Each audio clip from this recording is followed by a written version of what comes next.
Estude. E aí, pessoal, beleza? Tudo bem com vocês? Espero que sim. Vocês já pararam para pensar por que, por exemplo, a intensidade da luz do sol varia dependendo do horário?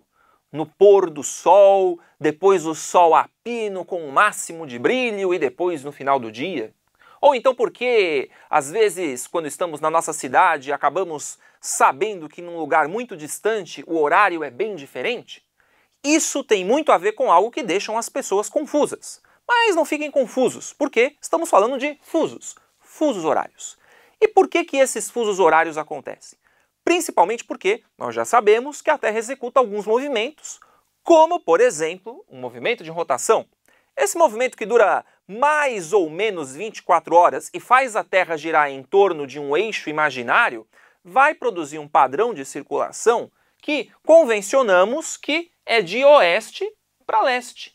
E esse padrão de circulação de oeste para leste, ele é justamente contrário à sensação que nós temos de que o Sol está se movimentando. É um movimento aparente, então é uma sensação de que o Sol está se movimentando. Isso vai acabar fazendo com que nós tenhamos faixas de luminosidade bastante diferentes, porque dependendo da região do planeta, o Sol vai iluminar com mais intensidade ou então com menor intensidade ou até deixando algumas áreas no escuro. Mas para vocês não ficarem no escuro com essa explicação, eu vou virar a lousa. Vocês já pararam para pensar a confusão que seria cada cidade, cada vila, cada área rural, cada floresta do planeta ter um horário diferente? Não ia ser muito prático.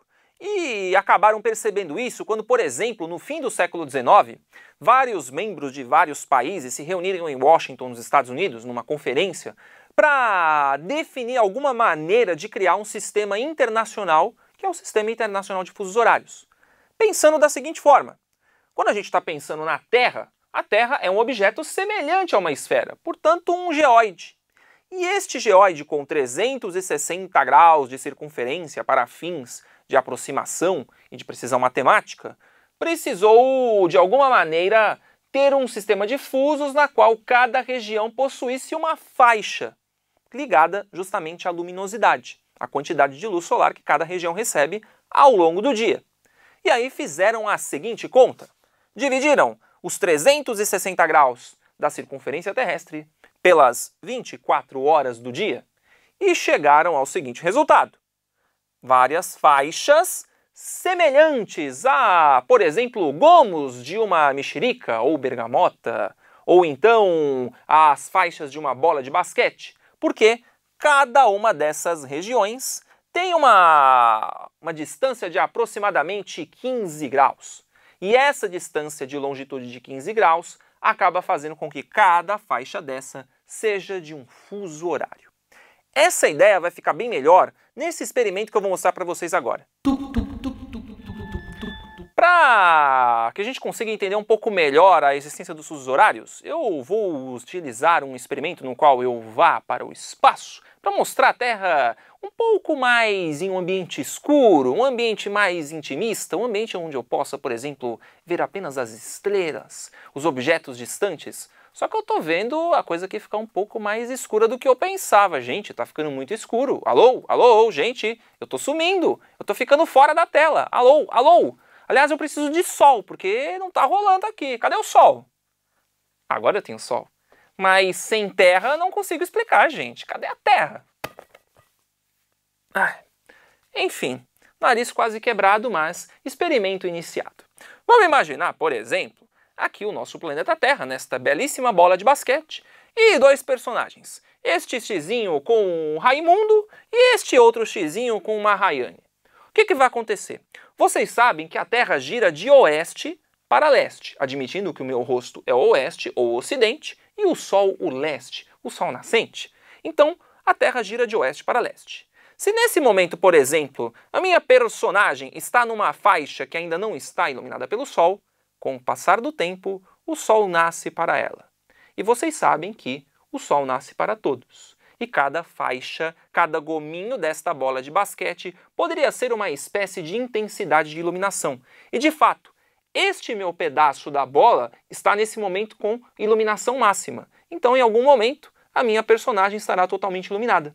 Mas, como vocês sabem, as horas passam, os dias passam, nada é igual a antes. Então, as horas vão passando e daqui a pouco a minha personagem, que estava num lugar iluminado, agora está num lugar de sombra, no qual não há a incidência da luz solar, e minha outra personagem vai estar no momento de iluminação máxima, porque passa dia, passa hora, mas em algum momento o Sol nasce para todos. E é assim que funciona o sistema de fusos horários baseado nesta ideia que eu quis mostrar para vocês de que a Terra tem diferentes intensidades de luminosidade, mais ou menos como gomos de uma bola de basquete.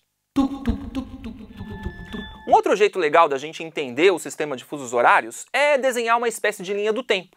Então, primeiro eu vou tomar como referência este lado como o ocidente, ou o oeste do planeta, e esse lado como o oriente, ou o leste do planeta. E aí essa linha acaba sendo usada como a minha primeira referência, e depois, no meio dela, traçando um zero, o fuso horário de referência, que é o fuso de Greenwich. E vocês sabem que os fusos que estão a oeste de Greenwich estão atrasados, e os fusos que estão a leste de Greenwich estão adiantados. Ou seja, quando eu me desloco de oeste para leste, as horas aumentam. E de leste para oeste, as horas diminuem. Por exemplo, se eu estivesse, digamos, em Londres, tomando um chá com a rainha, e de repente decidisse tomar um avião para o Brasil, e numa viagem, então, de Londres para Brasília, eu sairia do fuso 0, que é o fuso de referência, em direção ao fuso -3. E por que -3? Porque esse fuso está 3 horas atrasado em relação a Greenwich. Ou seja, se por exemplo em Londres é meio-dia, em Brasília vão ser 9 horas da manhã, porque Brasília está 3 horas atrasada em relação a Londres. Ok?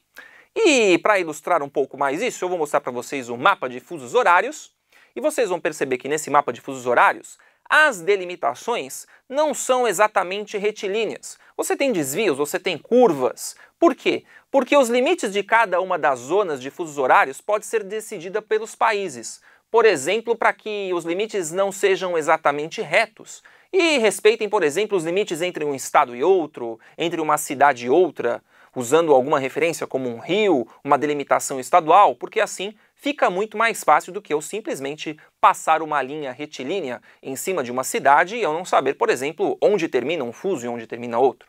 Então isso acaba deixando a formatação dos fusos horários bem mais fácil. Tá ok? Então, com isso, eu espero ter ajudado vocês em mais esta aula para não deixar vocês confusos ou confusas, já que é difuso. E claro, eu espero que vocês continuem nos apreciando e nos acompanhando.